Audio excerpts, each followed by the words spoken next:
Shelly Mountain Collette. Hi, Shelly. Hi. How are you doing? They're doing great, thanks. So, Shelly is a therapist, and I thought I'd bring her on board today because we're going to talk a little bit about midlife anxiety. And Shelly and I are both in that range, that we are kind of in that menopausal range. And we wanted to discuss it a little bit more about what's kind of going on, what she sees in her practice, and what I see in my practice as well as a physician. But we do need to let you know that we are here getting our therapy at the moment. So we're at Newman's Farm up in Millerton and Miramichi, and we've been out on a sleigh ride today because we're having relaxation, we're having fun time with kids and my nieces and nephews. But we've been talking a lot about horses, how they can be so sensitive to people's emotional needs. So Shelly, what do you see in your practice with women that come in? They're like, in their 50s, they're saying that they have anxiety. Is this a theme, or has this always been the way, or is it just now starting to happen? Well, I definitely see some middle-aged women who their trauma seems to be coming back up and resurfacing as they're going into a new stage of life. And I think biologically too, you'd be able to talk about that more, that there's definitely a resurgence of old trauma and maybe complex PTSD even. And I work a lot with PTSD and CPTSD, and definitely there's a resurgence in maybe your late 40s into your 50s, even 60s, where people have to deal with their old trauma that they maybe had pushed down for years. And it's amazing, like when we look at the science of it, so the neuroscience, as women go through menopause, the brain is changing, right? From the 40s to the 50s. And so it's kind of all those areas of our life where we abandon ourselves. Like we kind of let go because we were moms, raising kids, taking care of everybody. Then menopause comes, the hormones shift. And I think a lot of social media now is just pushing that, oh, you just need some hormone therapy. Just get some estrogen and progesterone and then you'll be fine. But that's not it, right? Right. Those therapies can work and they can help with some of the symptoms, but we need to look at these root causes. And like Shelly is seeing, and I'm seeing so much now in my patients, is that women are coming in and I see them, they're feeling better, but then something else comes up. Mm-hmm. And then they start to think, what's going on with me? They'll say to me, they say, oh, Dr. Keenan, my HRT, my hormones aren't working. And I said, well, your hormones are helping you with as your body goes physiologically through the changes, but there's a lot of emotions underneath that, right? Right, yeah.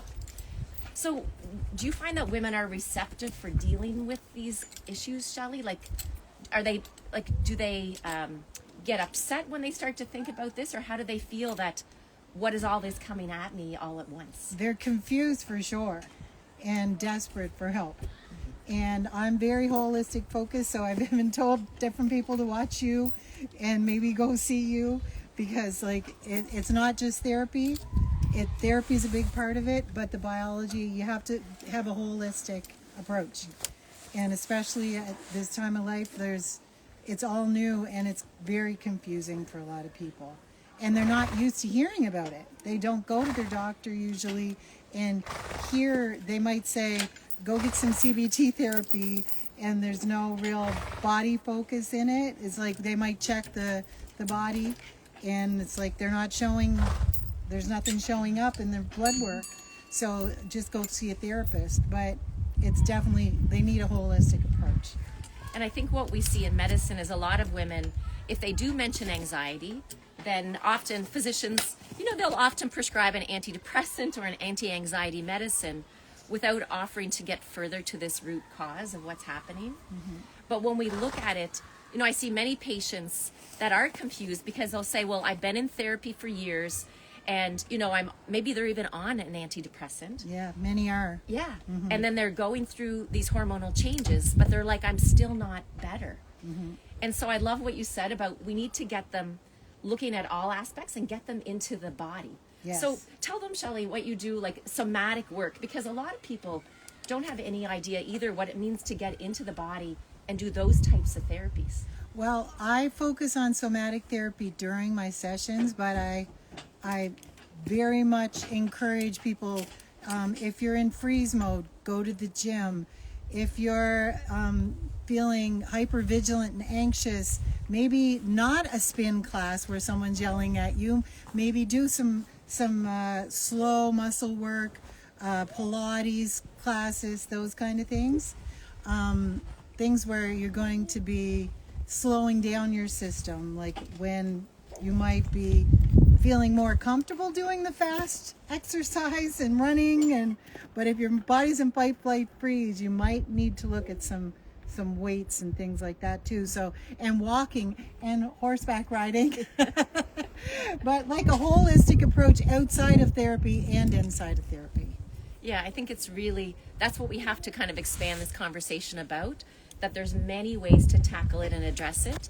And working with someone that you really feel that you can feel comfortable with and that will listen. Because the biggest thing that I see is we all get nervous when we talk about things that we're not comfortable with. So your therapist, your doctor, it's really important that you find someone that will just listen to your needs and help to guide you on this journey.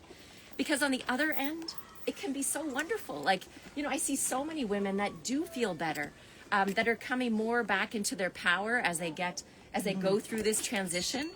And I think these are the women, Shelly, these are going to be our leaders of tomorrow, right? Yeah. Like these wise women that we have. Yeah. And listen to the wisdom of your body, yourself, trust, because we look for other people to give us the answers. And that's one thing that I try to do too, is focus on what do you know, and just bring out what they already know inside for their body, what's not working, what is working. If they're doing something that's not working, it's okay to try something new and to encourage them to try different things. Even we're middle age, we kind of want to stay with what we're comfortable in. It's like, no, if you've never ridden a horse, maybe that's why maybe that's a passion that you just never woke up yet. Yeah. And I love that, and that you say trust yourself, because we always look outside for all the answers. And once we start turning within, that's when we start to feel better, and we really come into that sense of authenticity, like, this is me, this is who I am, this is what I like to do. And return. I encourage people, go back to your 12-year-old self. What did you love to do? Well, I loved horses, I loved art, I loved this, I loved that. Go back to those things and kind of rebirth those passions again, and that'll do a lot of good for your whole system, body, mind, spirit. Yeah. That's right. It's all blended together. So and connect with God. I gotta throw that in there too. Spiritual is ignored in our health a lot, and it should be. Like, I feel like it's a big help for a lot of people. It's a mind, body, spirit approach. And if we lose that sense of purpose in something greater than ourselves, I think many people begin to feel lost. Yes. So this is the approach. So we've got some kids that are getting ready. We're going to go sliding too. So that's a great way to get back to your 12-year-old selves. But thanks everybody for watching. And we also want to thank this little girl, because she's a mama that's just in behind us here. And she's been so good as we've been having this video today. And everyone, feel free, reach out to myself. We'll put Shelly's link also in the bio if you want to reach out to Shelly. Aqua Creative Counseling in Miramichi. And Newman's Farm if you want to get your kids and go out for a beautiful sleigh ride. Take care, everyone. Have a good day. Thank you. Have a good weekend.